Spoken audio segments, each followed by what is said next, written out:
As for whatever meaning there was in the exile of the desire for a reunion, Ryu had no idea. Still walking with people calling to him and pushing him from all sides, he gradually made his way into less crowded streets. And though he did not matter whether these things have meaning or not, but did not must simply see what response there was still hope in mankind. Now he knew that the response there was that he previated better in the first streets and outer districts which were almost empty. Those who had confined themselves to the little that they had merely wanted to return home to their loved ones and sometimes rewarded.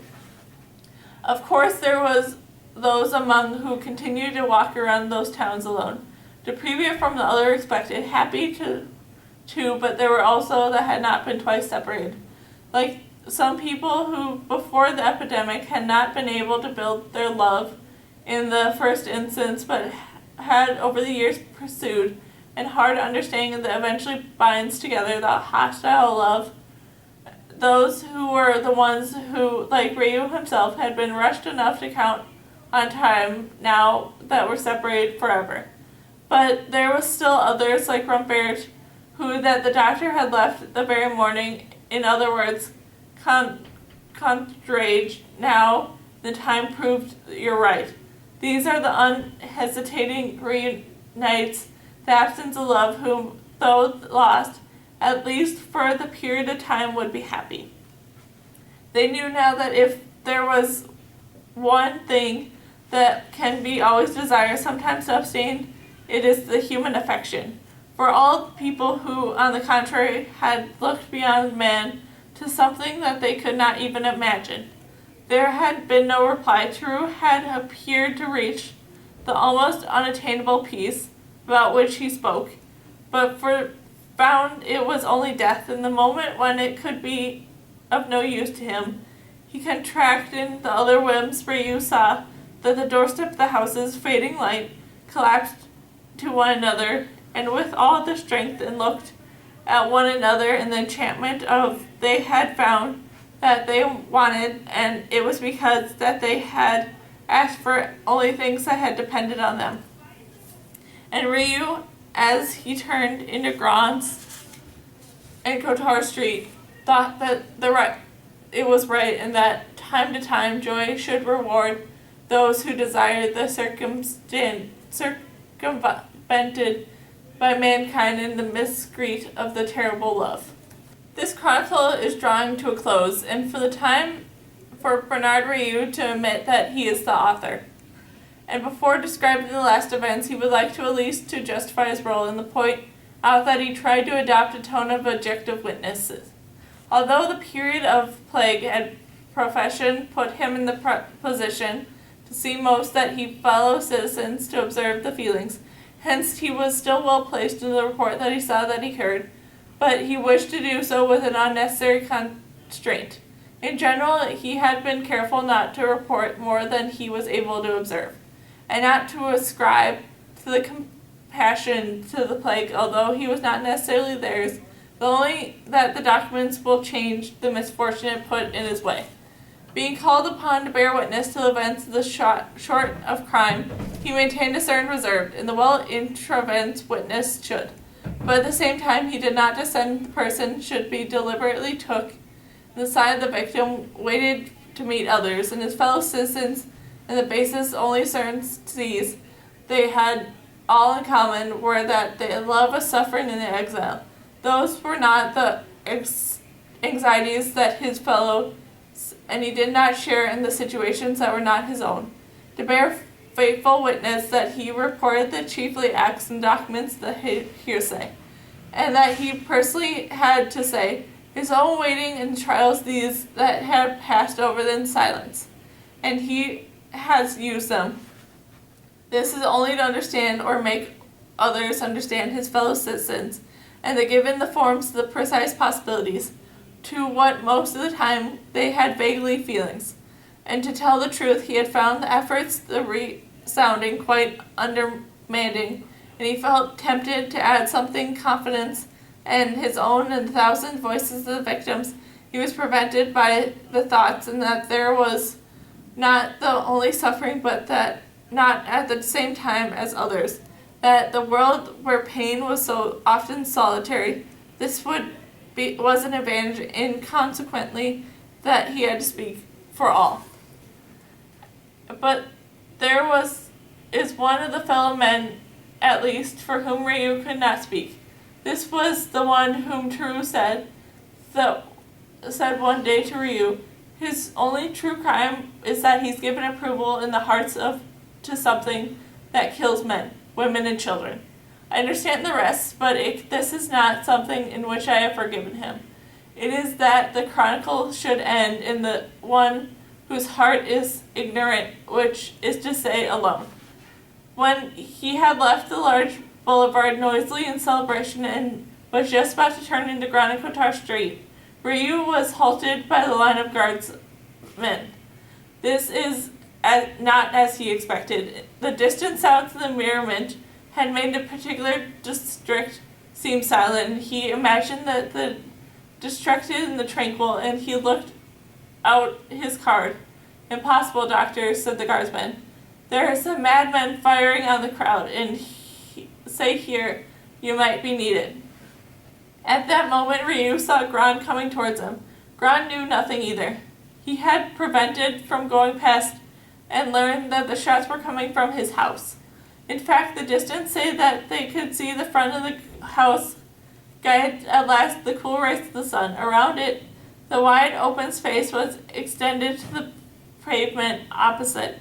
In the middle of the road, one could clearly see a hat and the scalp of a dirty myrtle. Long way off on the other side of the street, Ryu and Gran could see a line of guardsmen, like the ones that had been prevented from going beyond the few inhabitants of the area, and quickly pressing backwards and forwards. As if they looked closely, they could also see the guardsmen holding revolvers, concealed in the doorways of the building across the street from the house. It is shuttered and closed, and the second floor one seems to be hanging off. The silence in the street was total, and the only sound could be heard was the intermediate burst of music in the center of town. All at once, from one of the buildings across the house, 2 revolver shots rang out, and the splinters flew from the broken shutters. They were silenced once again. At this distance, one in the uproar of the day, the whole thing seemed to Ryu slightly unreal. That's Kotar's window, said Gran, suddenly very upset. But Kotar has disappeared. Why are they firing? Ryu asked the guardsman. They're keeping him distracted. We're waiting for the van with the equipment needed to bring his fires, and anyone who tried to go in through the door of the building, the guardsman had been hit. Why did he fire? No one knows. People are celebrating in the streets. When the first shot went off, they did not know what it was. Then the second there was a scream, someone was wounded, and everyone took to their heels. He's a maniac, that's all. The minutes seemed to drag in a renewed silence. Suddenly, on the far side of the streets, they saw a dog run out. At first, Ryu had seen ages a dirty spaniel and must have been hidden by its owners by now, trotting along the wall. When it reached the door, it paused, it saw down the hindquarters and turned around and started eating its fleas. The guardsman called to it, giving it a succession in the whistles. It looked up and decided to cross the road slowly as half to sniff the hat. At the very moment the shots rang out for the second floor, and the dog flapped over like a pancake, finally waving its paws, then finally turning over on its side, shaking the long shutters, and replied 5 or 6 bursts of fire from the doorway opposite caused the fur damage to the shutters, and the silence and the sun had moved a little, and the shadows were starting to reach Kotar's window. There was a soft sound that breaks from the street beyond the doctor.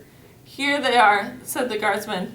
The guardsman appeared behind them, carrying ropes and ladders, 2 oblong particles wrapping in oilcloths, and started down the streets and looked around to the back block of the houses opposite the building in which Gran lives. And a moment later, there was a kind of disturbance in the doorway of these houses, which one felt rather than saw, and they waited. The dog was not moving.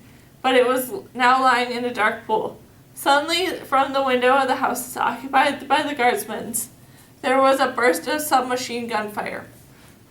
While the firing was going on, the shutters, which were still at the target, literally fell into pieces and revealed a black surface, and which, from where they had started, Ryu and Gran could make out nothing.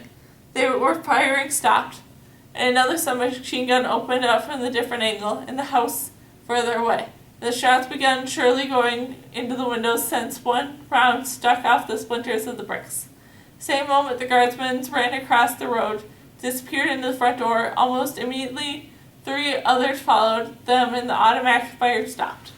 Another waited. 2 distant explosions rang out inside the building. Then there was a growling noise out from the houses, carrying rather dragged along.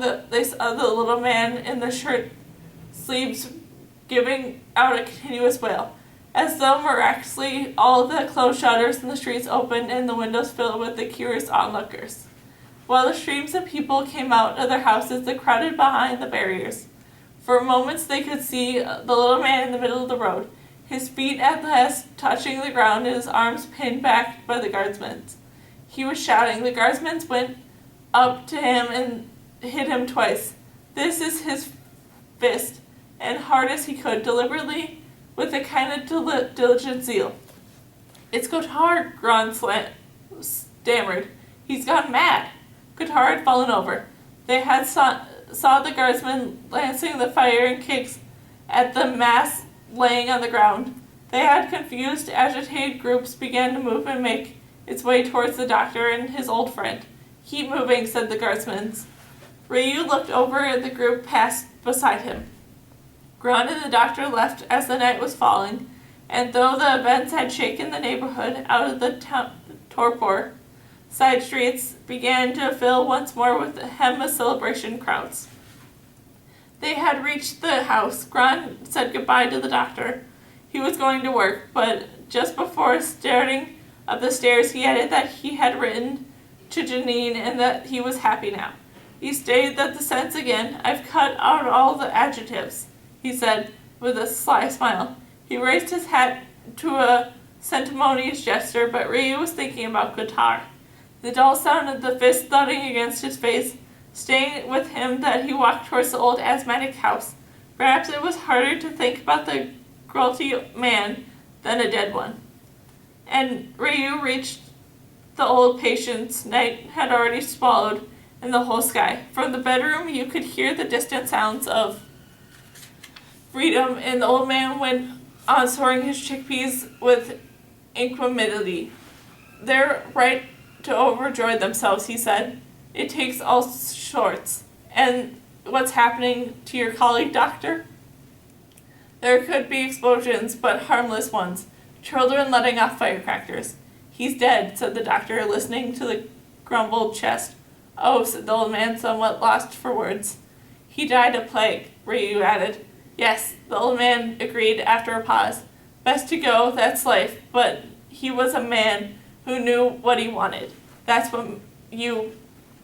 makes you say that," the doctor putting away his stethoscope. "No reason. He didn't talk just for the sake of it. I liked him, but that's how it is. Other people say it's the plague. We've had the plague. Next thing they'll be wanting a medal. That's what it does mean, the plague. It's life, that's all. Make sure you have an inhabitus regulatory.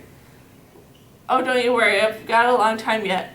I'll see a lot of them out. Yet I know how to live, I do." Yells of joy replied to him from afar. The doctor paused in the middle of the room. "Would you mind if I went out onto your roof terrace?" "Not at all. Do you want to see them from up there?" "You're welcome, but they're always the same." Ryu went towards the stairs. "Tell me, doctor, is it true that there's going to be put a monument to the victims of the plague? The papers say so, a pillar or a plaque." "I knew it. They'll be speechless." And the old man gave a staggered laugh. "I can hear them already. Are dead. They'll go on and have dinner." Ryu had already going up the stairs, the great cold sky and the shining above the houses, and near the hills the stars were hard to flint, and the nights were not so different from ones that two had come out in the same roof to forget the plague. The seas were louder than they had been, and the foot of the cliff, and the airs were still and light and freed from the torrent of breath brought by the warm winds of autumn, and the noise from the town, however, was still beating with the sounds like waves around the bottom of the terraces. But this night there was a deliverance, not a rebellion. Far off in the dark, rendering marks of the boulevard and the well-lit squares. It is now free night, desired from came unbidden, and this was the rumbling of Brady you could hear. One of the dark ports rose from the rockets in the official celebration. The towns greeted them with long muffled exclamations. Qatar, Turu, and the men and the women whom Rayu had loved and lost, all dead or guilty, were forgotten. The old man had been right. Men were always the same. But was their strength and their inherence, and was at this point all above suffering, and Rayu felt he was one of them in the midst of the Christ and the increase in the strength of duration, echoing along the way through the foots and the buildings, while the mainly colored wealth of the showers and the fireworks rose with even greater numbers into the sky. Dr. Rayu decided to write the account and ends here, and so as not to be the ones who kept silent, to bear witness on behalf of the victims, to at least give memory to the violence and injustice that was done to them, and to say simply that this is one learns in the midst of such turbulence, namely that there is more in men to admire than to despise. However, he knew that the chronicles could not be a story of definite victory. It could be one to record and what had been done, and what no doubt would have been done again against the terror and its indiscriminable weapon, despite its own personal hardship, by all men who, while not being saints, but refusing to give way to the pestilence and to do their best to be doctors. Indeed, he listened to the cries of joy and rose above the town. Rayu recalled that this joy was always under a threat. He knew that this happy crowd was unaware of something that one could read in books, which was the plague bacillus, never dies and vanishes entirely, that it is to remain dormant for dozens of years in future or clothing, and that waits precisely in bedroom ceilings, trunks, handkerchiefs, and old papers, that perhaps the day will come when, for an instructions or misfortune of mankind, the plague will rouse its rats and send them to die in some well-contained city.